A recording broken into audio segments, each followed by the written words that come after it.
Приветствую тебя, любитель страшных историй. Ты мне очень нужен. Да, именно ты. Что я имею в виду? Мы выбрали 5 абсолютно новых историй от самых лучших авторов и запустили между ними баттл. И для того, чтобы выбрать победителя, нам нужно мнение только самых авторитетных зрителей. Кстати, ты гарантированно услышишь их все впервые и только на нашем канале. И именно от твоего голоса зависит, какого именно автора мы позовем пообщаться вживую к себе на стрим. Первая турнирная история уже ждет твоей оценки по ссылке в комментах, а я доверяю тебе, потому что только те, кто прослушал столько историй, как ты, сможет дать по-настоящему справедливую оценку. Жду тебя на канале Некрофос, дружище. Ну и подпишись, чтобы не пропустить остальных претендентов и сам живой стрим с автором-победителем.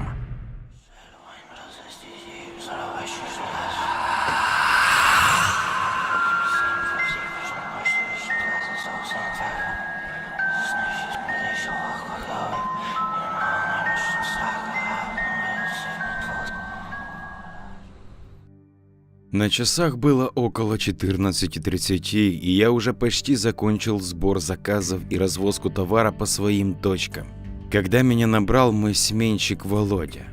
Он попросил заехать и собрать заказ на его точку, так как немного приболел из-за внезапно поднявшейся температуры и не смог закончить работу.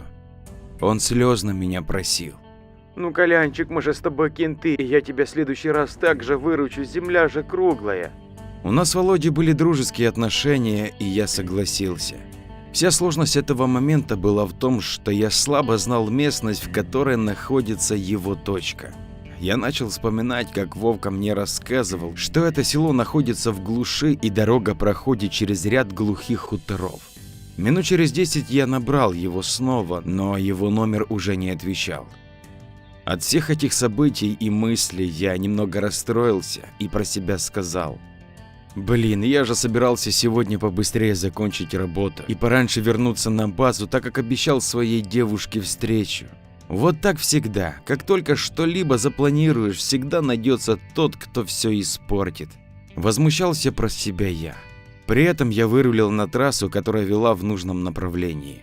Чтобы хоть как-то разбавить коктейль злости и негодования, я включил любимую радиостанцию, на которой играла поп-музыка. Слушая ее, я давил на газ, крутил баранку и даже немного подпевал. Я решил не звонить своей девушке и раньше времени не огорчать ее, так как надеялся, что вернусь на базу по графику и все же приеду к ней. Но тогда я не понимал, что моим мечтам сбыться было не суждено.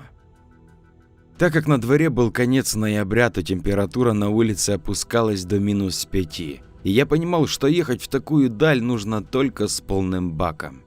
Я заехал на одну сетевую заправку, где залил полный бак бензина и купил себе хот-дог в комплекте с кофе. Когда я, стоя на заправке возле своей старенькой газели, жевал хот-дог, то увидел, как подъехал внедорожник Audi Q8. А из него вышел парень и девушка.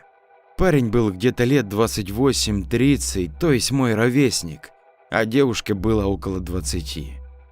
Да, они оба имели презентабельный вид, как будто только вышли из бутика, а по дороге заехали в салон красоты. Парень в развалочку пошел в сторону АЗС, а девушка модельной походкой проследовала следом за ним, держа в руке небольшой клатч.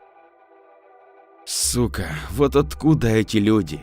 Где они в таком возрасте берут-то деньги? Или всем надо родиться в семьях олигархов? Тут пашешь с утра до ночи и даже времени нет на личную жизнь. А тут все так красиво. Эх, ладно, пусть живут. Стоя про себя возмущался я. За этими размышлениями я не заметил, как доел свой хот-дог и допил кофе. Выкинул отходы в мусорный бак и отправился в путь. Проехав по трассе около 60 километров, я съехал с нее на второстепенную дорогу, которая, по моему предположению, вела в сторону нужного мне села. Когда я съехал с трассы, то вышел из машины перекурить, а заодно набрать Володю с целью уточнить дорогу туда. Но, к сожалению, он так и не включил телефон. Тем более я стал замечать, что у меня трубка почти разрядилась, а зарядное для автомобиля я так и не приобрел. Для того, чтобы совсем не остаться без связи, я вырубил свой телефон. Если даже вдруг я понадоблюсь шефу и он сможет дозвониться, то я смогу съехать на отсутствие зарядного для автомобиля. Может быть, тогда он выбьет у руководства компании эти нужные для нас устройства, думал я. Чем больше я удалялся от трассы, тем хуже становилась дорога. Мне казалось, что в эти места цивилизация вообще еще не пришла, и наверняка здесь отсутствовала сотовая связь или была, но крайне нестабильная. Но желания проверять это у меня не было. Когда я проехал по этой дороге около 15 километров, то увидел, как мне навстречу двигался старый ржавый автомобиль «Москвич». Он имел очень уставший вид. Так как начало смеркаться, то его тусклые желтовато-красные фары придавали ему еще больше жути и даже сострадания о его нелегкой доле.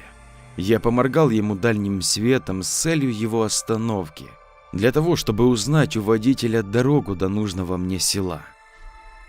Москвич остановился, и оттуда вышел пожилой мужчина. Когда я у него спросил, где находится нужное мне село, то он закурил, нахмурил брови и сказал: «Сынок, а зачем ты в такую пору едешь в эту глушь? Само это село вполне ничего, и люди там живут, но дорога туда ведет через старый хутор Черткова, а он еще с давних времен имеет дурную славу. Там всего около 10 хат, да и почти все пустые. Поэтому я тебе подскажу дорогу, но ты лучше разворачивайся и езжай домой. А завтра с утра туда поедешь». «Бать, благодарю за подсказку, но мне надо именно сегодня там быть, иначе подставлю друга, а я так не могу». «Ну, делай как знаешь, но тот хутор Черткова проезжай без остановки, даже отлить там не выходи, так как там живет нечисть». «Хорошо, значит, отолью здесь», — сказал я, после чего мы попрощались, мужик сел в свой «Москвич» и поехал. И я продолжил свой путь. На улице уже было темно. Как в дальнем свете фар я увидел полусгнившую табличку с надписью «Черткова». Пока я рассматривал табличку, то не заметил впереди себя 2 ямы с острыми краями, куда через секунду влетел передними колесами. И от сильного удара меня аж подбросило, а через пару секунд снизу я услышал глухой стук. Причем это был асинхронный стук спущенных колес. Выйдя из машины, я увидел, что оба моих передних колеса спущенные, а еще и диски погнул. Вот черт, ну когда я так накосячил, блин, или меня кто-то сглазил. Но я же никому не сделал ничего плохого, чтобы попадать в такую, блядь, сраку. Я ходил вокруг машины и не знал, что делать, так как запаска у меня была одна, то погоды она не делала. А выбираться отсюда было как-то надо. Обойдя машину несколько раз и выкурив пару сигарет, я решил подождать встречную машину для того, чтобы попросить о помощи. И так прошло 2 часа, но никто на дороге так и не появился. Видать, единственным живым человеком в этих краях был тот мужик на «Москвиче». Взвесив все, я решил остаться там на ночлег. Внутри себя я радовался тому, что у меня хватало ума заправить полный бак, и теперь я точно не замерзну. Я попытался включить телефон для того, чтобы сообщить шефу и своей девушке о случившемся, но мой старенький орехокол после включения сразу вырубился. Видать, батарея полностью сдохла, подумал я. Скрутив свою куртку и сделав из нее подушку, я положил ее под голову, включил радио и, закрыв глаза, попытался заснуть. Как меня разбудил свет фар, а потом послышался гул дизельного мотора.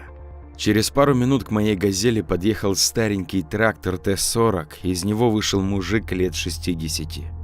«Вечер добрый, сынок, что у тебя-то случилось?» «Да вот угораздило меня побить передние колеса, причем в таком-то месте, а запаска, увы, у меня всего одна». «Да, места здесь глухие.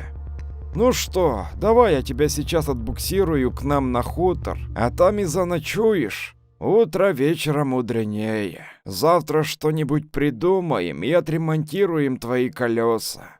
После чего мы с ним вместе поменяли одну запаску, а диск другого колеса немного подрихтовали молотком, и я его накачал насосом. Да, это было временное решение, но по-другому он меня и буксировать бы не смог.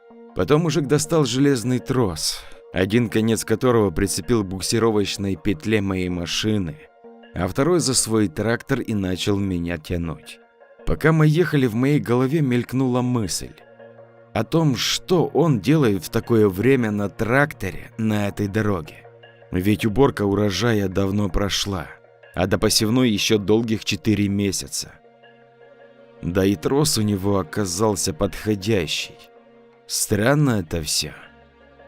В своих размышлениях я не заметил, как мы въехали в хутор со странным названием Чертково. Да, действительно тут глухие места. Блин, всего 10 хат, а за ними глухой лес. Жуткое местечко. Особенной жуть добавлял волчий вой, который был слышен сильнее, чем звук тракторного мотора. Минут через 5 мы подъехали к небольшому деревянному домику, во двор которого меня затащил этот мужик. Когда он заглушил двигатель, то вышел из трактора и, подойдя к моему окну, сказал: Ну что, приехали, выходи. Я вышел из машины, предварительно закрыв ее, и пошел в дом следом за мужиком. Когда мы зашли, то я увидел чистую небольшую комнату. По ее центру стоял деревянный стол и 2 лавки по бокам. На столе стояла керосиновая лампа, которая тусклым светом освещала все вокруг. В углу комнаты стояла печь, и в ней горел огонь, что придавало особого уюта.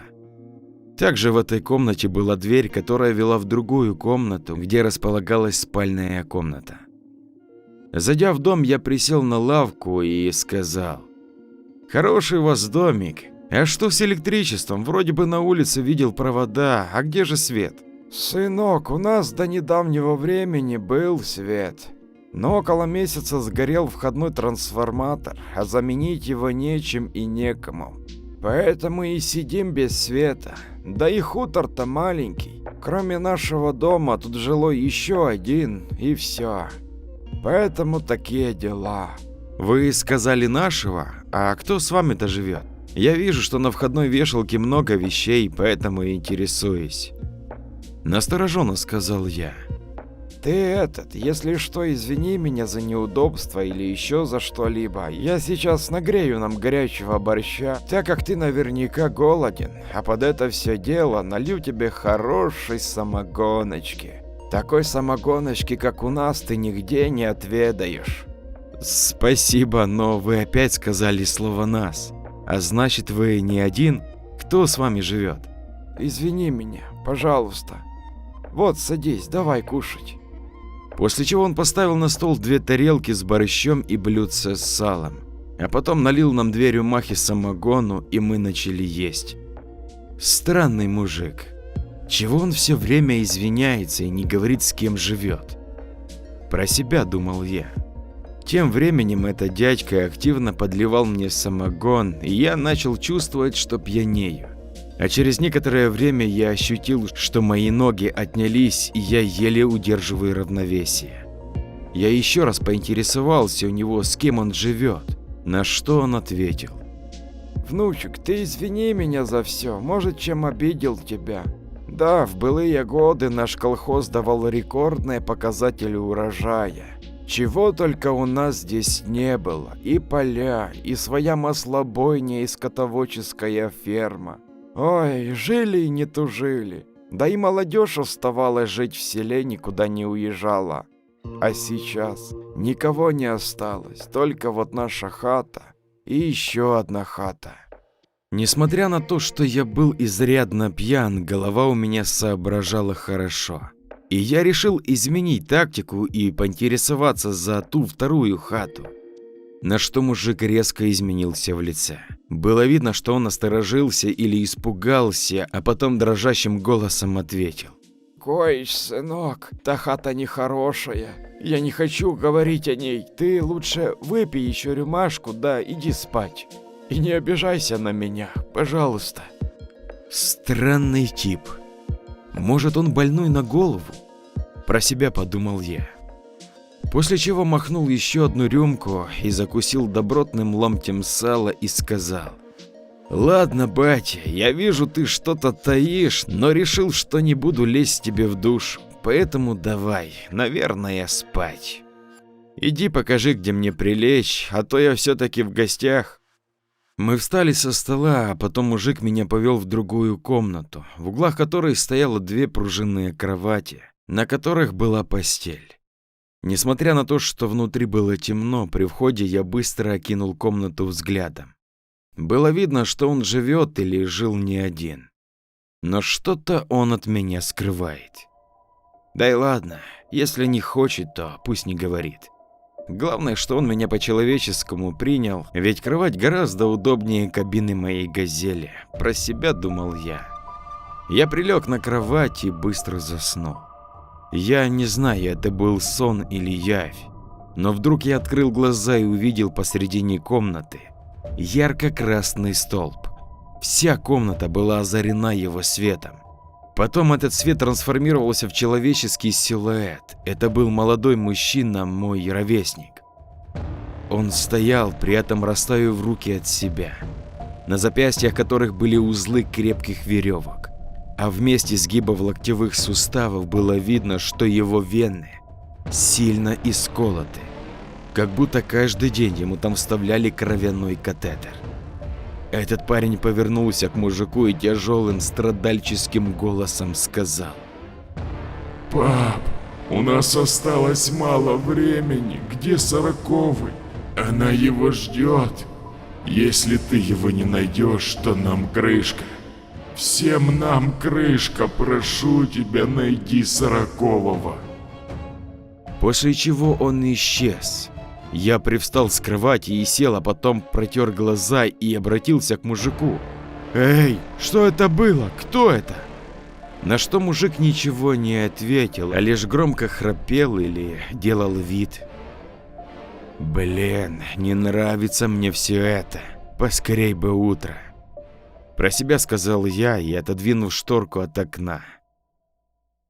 На улице светила полная луна, и был слышен уже знакомый мне волчий вой.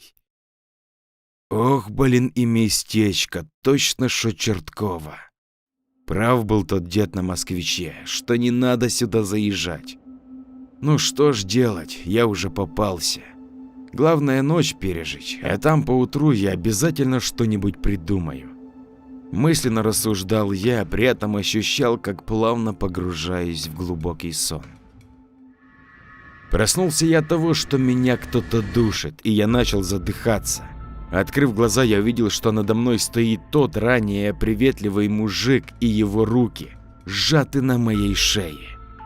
Мужик, блядь, ты что, сука, делаешь? Убери свои руки! Прошипел, задыхаясь я. Извини, парень, но ты Сороковый, а значит, твоя участь стать сакральной жертвой. Кричал мужик, при этом не отпуская рук от меня и сжимая их все сильнее и сильнее. Тогда я собрал все оставшиеся силы и оттолкнул его от себя, отчего он отлетел от меня и упал на пол, при этом ударившись об угол кровати. Из-за происшествия у меня закипела кровь и начал выделяться адреналин. И от былого опьянения не было и следа. Я быстро подскочил к мужику и поднял его, при этом схватив его за ворот рубахи. «Ты что хотел со мной сделать? А ну быстро признавайся! И к чему были эти все твои извинения, а также говори, с кем ты живешь? Ты что, совсем за дурака меня держишь?» Мужик хриплым голосом начал говорить. Извини меня. В нашем хуторе кроме нас живет одна баба. Она пережила всех наших жителей, даже мою жену. Это страшная ведьма. Ей уже под 100 лет, но выглядит она максимум на 60 и обладает неистовой силушкой. Еще мои родители мне рассказывали, что она для того, чтобы продлить свою жизнь, варит какой-то отвар из крови молодых парней. Я не знаю, каким образом она заманивает их к себе в дом, а потом опивает их специальным зельем, и после него они становятся как пьяные. Причем это опьянение не проходит, и она делает с ними чего хочет. Раз в 5 лет она должна сварить это зелье. Для этого ей нужна кровь 40 молодых парней. Мой сын также не стал исключением, и он был по счету 30-й, так как после его пропажи он стал являться мне во снах и просить, чтобы я привел еще 10 парней, иначе она их не отпустит. Так как на нашем хуторе уже нет никого, то я вынужден был раздолбить эти ямы, в которые попадались водители. Так в основном это были молодые мужики. Для того, чтобы я смог связать этих жертв, эта бабка давала мне зелье, которое я наливал тебе и другим. И когда я его забирал, то она сама не выходила, а лишь оставляла его на пороге своего дома. И ты знаешь, самое страшное, что я не знаю, где она держит своих узников и моего-то сына. Да и полиция ничем мне не поможет, так как дома у этой твари никакого да нет. Да и ехать на хутор они не хотят, так как тут из-за отсутствия электричества обесточена единственная вышка мобильной связи. Парень, извини меня, но я должен был это сделать, так как очень хочу спасти своего сына. Блин, мужик, ты мне сейчас рассказываешь какие-то сказки. Какая нахер бабка, какое зелье, блядь? На дворе 21 век, ты что, окончательно тут сбухался и с ума сошел? Поверь, это правда. Мне очень нужна твоя кровь, иначе моему сыну и остальным ребятам крышка.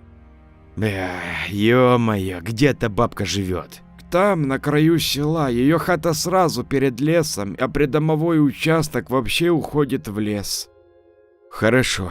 Ну что, ты со мной? Только давай возьмем топоры и еще какие-нибудь колющие, режущие предметы. Пусть будут. Да, конечно, я с тобой. И все у меня есть, и топор, и ножик финка. Все возьмем. Радостно сказал мужик. После чего мы взяли колющие, режущие предметы и двинулись на дело. Когда мы вышли из дома, то услышали громкий волчий вой. В той стороне, где жила эта тварь. Ох, блин, воет как зубатый. Это, видать, один из ее помощников. Какой нахрен помощник? Волк. Огромный волк. Он охраняет ее территорию ее дома и весь ее участок. Когда я днем забирал зелье, то не видел его. Но я знаю, что он там есть. Мне о нем рассказывали мои старые родители. Ты, блин, да? Да и пофиг на него, сказал я, и мы продолжили путь. Через 5 минут мы уже были у ворот этого дома. Вся его территория была обнесена высоким деревянным частоколом. А ворота были выполнены из дерева. На верхушке каждого из 2 столбов ворот сидели деревянные вороны. Они были как будто живые и сверху смотрели на нас. Блин, они как живые. Да, это тоже часть ее магических талисманов. Эти вороны охраняют ее дом. Я дернул ручки ворот, но она не поддалась. Тогда я пару раз ударил по воротам острым топором и пробил их. В этот пролом и вошли мы. Это была огромная территория. В метрах в 50 от ворот был маленький деревянный домик, а напротив него такая же постройка, что-то типа флигеля. И за этим флигелем была широкая укатанная колея, которая вела в лес. А что это за дорога и куда она ведет? Мужик заморгал глазами и ответил: там стоянка. Какая стоянка? Ты мне ничего про нее не говорил.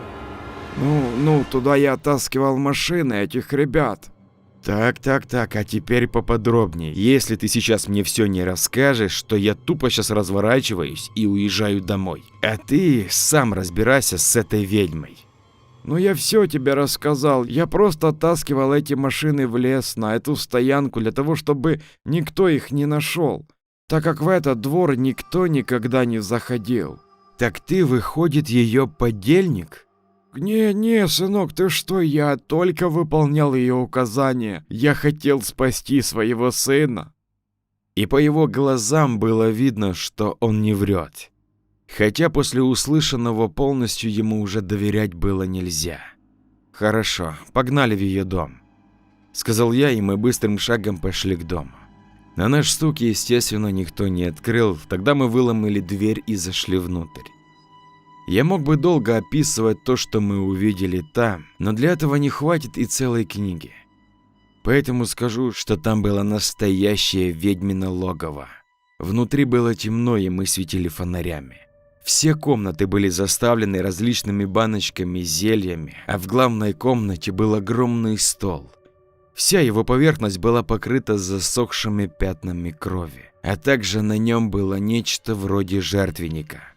Да, именно жертвенника, на котором она проводила свои ритуалы. Это было очень жуткое место, и я, который никогда не считал себя трусом, почувствовал, как страх подкрадывается ко мне.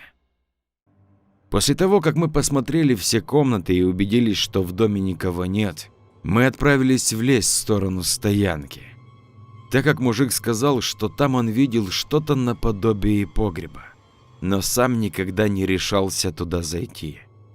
Мы буквально бегом двигались туда. Зайдя в лес, мы опять услышали тот страшный вой, но на этот раз он был гораздо ближе, буквально в паре сотен метров от нас. Блин, этот волк где-то рядом. Задыхаясь то ли от бега, то ли от страха, сказал мужик. Да похер на него, если что, завалим, сказал я. Когда мы выскочили из леса, то нам предстала следующая картина. Это была огромная поляна, на которой стояло множество машин. Причем как и легковых, так и мини-грузовиков типа моей «Газели». Также даже было несколько КАМАЗов. И по центру этой поляны было что-то наподобие входа в бомбоубежище. А возле него сидел огромный волчара. Увидев, что мы вышли из леса и приближаемся, он кинулся прямо на нас. Я взял в руки топор, а мужик достал финку и направил в сторону волка. Через секунду оно было рядом с нами и с разбега схватил мужика за ногу. Причем он сделал это так быстро, что мы не успели даже сориентироваться. Мужик закричал и схватил волка за голову для того, чтобы оттащить его, но все было безрезультатно, так как он, держа в зубах ногу, тащит мужика в сторону входа в подвал. И как мне показалось на тот момент, что от мертвой схватки этого лохматого отродья были слышны звуки ломающейся ноги, как под большим гидравлическим прессом. Так как все это происходило за считанные секунды, то я был в небольшом ступоре. Придя в себя, я размахнулся топором и ударил волка прямо по голове. Потом дважды повторил свой удар. Он захрипел и упал. Его челюсти разжались, и я освободил ногу мужика. Так как укус был глубоким, то мы решили перетянуть ногу чуть выше места укуса, после чего мы двинули к входу этого погреба. Подойдя, я дернул дверь, она была не заперта, и мы вошли внутрь. Сразу у входа была огромная бетонная лестница, которая вела вниз. Мы аккуратно начали спускаться по ней. Было темно, но из глубины было видно ярко-красное свечение, и с каждым шагом оно усиливалось. Спустившись, мы увидели большую комнату в углу, где в специальных клетках сидели молодые ребята, каждой руке которых была подключена прозрачная медицинская трубка. Все эти трубки сходили в большую прозрачную колбу на столе, который располагался по центру. Рядом с этой колбой лежала большая древняя книга в тряпчаном переплете, а по краю стола стояли два подсвечника с огромными свечами. Прямо за этим столом на высоком стуле сидела эта тварь. Да, именно тварь, по-иному ее я не назову. Это было нечто похожее на человека, но больше на летучую какую-то мышь, так как за спиной у нее были перепончатые крылья, а изо рта ее торчали два огромных клыка. И также эту композицию дополняли страшные красные глаза, которыми она, обернувшись, посмотрела на нас.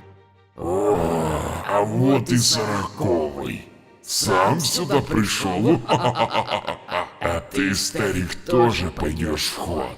Мне ты нужен будешь некоторое время, как слуга. Только не смотри в глаза, только не смотри в глаза. Кричал мне дед. Но он не понимал, что уже поздно. Я не мог пошевелиться ни на сантиметр. Ее взгляд действовал как паралич. И в то же время я чувствовал, как теряю рассудок. Мне уже было все равно, что будет дальше.